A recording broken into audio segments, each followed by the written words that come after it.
یہودیوں کے بارے میں اکثر آپ نے یہ کہتے ہوئے سنا ہوگا کہ یہ یہودی کی سازش ہے، لیکن پہلے ہمیں یہ سمجھنا ہوگا کہ یہودی آخرکار ہے کون، بنی اسرائیل کیا ہے، اور یہودیت یعنی جوڈائزم کیا ہے۔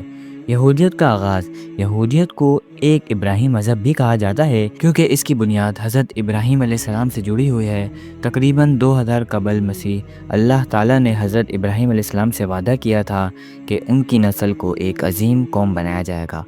اللہ نے انہیں حکم دیا کہ وہ عراق کے علاقے اور سے نکل کر فلسطین یعنی کنعان کی طرف سفر کریں۔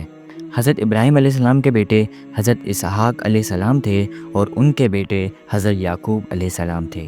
حضرت یعقوب علیہ السلام کے 12 بیٹے تھے جنہیں بنی اسرائیل کہا جاتا ہے کیونکہ حضرت یعقوب علیہ السلام کا دوسرا نام ہی اسرائیل تھا۔ ان 12 بیٹوں کی نسلوں نے بنی اسرائیل قبیلے بنائے۔ حضرت یوسف علیہ السلام کا قصہ آپ نے بہت بار سنا ہوگا، لیکن شارٹ میں پھر بھی سمجھا دیتا ہوں۔ حضرت یعقوب علیہ السلام کے بیٹوں میں سے ایک حضرت یوسف علیہ السلام اللہ کے برگزیدہ نبی تھے۔ ان کے بھائی ان سے حسد کرتے تھے اور انہوں نے حضرت یوسف علیہ السلام کو ایک کنویں میں پھینک دیا۔ بعد میں انہیں غلام بنا کر بیچ دیا گیا۔ حضرت یوسف علیہ السلام کو مصر لے جایا گیا جہاں اللہ نے انہیں خوابوں کی تعبیر کا علم عطا کیا۔ حضرت یوسف علیہ السلام نے فرعون کو خبردار کیا کہ 7 سال خوشحالی کے بعد 7 سال قحط آئے گا۔ فرعون نے ان کی بات مانی اور اناج ذخیرہ کیا۔ جب کنعان میں قحط آیا تو حضرت یوسف علیہ السلام کے بھائی مدد کے لیے مصر آئے۔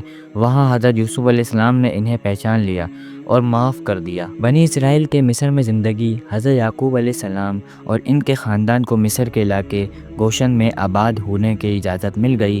400 سال بعد بنی اسرائیل کی تعداد بہت بڑھ گئی اور مصر کے فرعون نے ان پر ظلم کرنا شروع کر دیا۔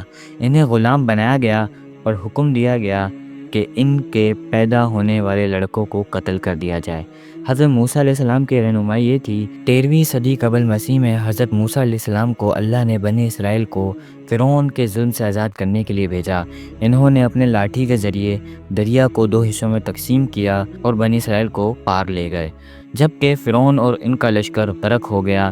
اس واقعے کو ہی ایکسوڈس کہا جاتا ہے۔ وعدے کی سرزمین، حضرت موسیٰ علیہ السلام نے بنی اسرائیل کو کنعان واپس لے جانے کا وعدہ کیا جو ان کے لیے ایک وعدے کی سرزمین تھی۔ راستے میں حضرت موسیٰ علیہ السلام کو کوہ طور پر اللہ کی طرف سے 10 احکام ملے جو یہودیوں کے مذہب کی بنیادی اصول ہیں۔ حضرت داؤد علیہ السلام اور حضرت سلیمان علیہ السلام کا دور، بنی اسرائیل کے پہلے بادشاہ حضرت داؤد علیہ السلام نے یروشلم کو اپنا دارالحکومت بنایا۔ ان کے بیٹے حضرت سلیمان علیہ السلام نے 960 قبل مسیح میں پہلا ہیکل ٹیمپل تعمیر کیا جو یہودی عبادات کا مرکز بن گیا۔ سلطنت کا زوال، حضرت سلیمان علیہ السلام کے انتقال کے بعد بنی اسرائیل کی سلطنت 2 حصوں میں تقسیم ہو گئی، شمالی اسرائیل اور جنوبی یہودا۔ 586 قبل مسیح میں بابلیوں نے یہودیوں پر حملہ کر کے ہیکل کو تباہ کر دیا اور یہودیوں کو جلا وطن کر دیا گیا۔ یہودیوں کا عبادت کا ارتقاء، ہیکل کے خاتمے کے بعد یہودیوں نے مختلف علاقوں میں عبادت گاہیں یعنی سیناگوگز قائم کیے گئے جہاں وہ اجتماعی دعا کرتے اور تورات کی تعلیم حاصل کرتے۔ مختلف سلطنتوں کا قبضہ، وقت گزرنے کے ساتھ ساتھ یہودیوں کے علاقوں پر مختلف طاقتوں کا قبضہ رہا، جیسے 538 قبل مسیح میں فارسی بادشاہ سائرس نے یہودیوں کو واپس بلایا اور دوسرا ہیکل تعمیر کیا۔ 332 قبل مسیح یونانیوں نے قبضہ کر لیا۔ 63 قبل مسیح رومیوں نے ہیکل کو دوبارہ تباہ کر دیا یعنی ان کے ٹیمپل کو، اور یہودیوں کو یروشلم سے نکال دیا گیا۔ یہودیوں کی جلا وطنی، یہودی مختلف علاقوں میں بکھر گئے جیسے یورپ، افریقہ اور ایشیا۔ یہ دور یہودی جلا وطنی جوئش ڈائسپورا کہلاتا ہے۔ جدید دور میں یہودیوں کا حال 19ویں صدی میں یہودیوں کو یورپ میں سیاسی اور سماجی طور پر مساوات ملنا شروع ہوئیں، لیکن ان کے خلاف نفرت اینٹی سیمیٹزم اب بھی زندہ تھی۔ دوسری جنگ عظیم میں ہٹلر کے دور میں 60 لاکھ یہودی قتل کیے گئے۔ زائونزم اور اسرائیل کا قیام، 1897 میں تھیوڈور ہرزل نے صہیونیت یعنی زائونزم کی بنیاد رکھی۔ اس کا مقصد فلسطین میں یہودیوں کا ایک علیحدہ ملک قائم کرنا تھا۔ دوسرے جنگ عظیم میں 1947 میں اقوام متحدہ نے فلسطین کو 2 حصوں میں تقسیم کر دیا۔ 55% زمین یہودیوں کو اور 45% زمین عربوں کو دی گئی، اور اسی وجہ سے عربوں نے بہت زیادہ اس کی خلاف ورزی کی کیونکہ ان کا کہنا تھا کہ ہماری زمین ہے ایک تو، اور زیادہ یہودیوں کو کیوں مل رہی ہے۔ اور اس کے پیچھے ایک اور ہی کہانی چل رہی تھی جو کہ برٹش عرب اور برٹش یہودیوں کی تھی۔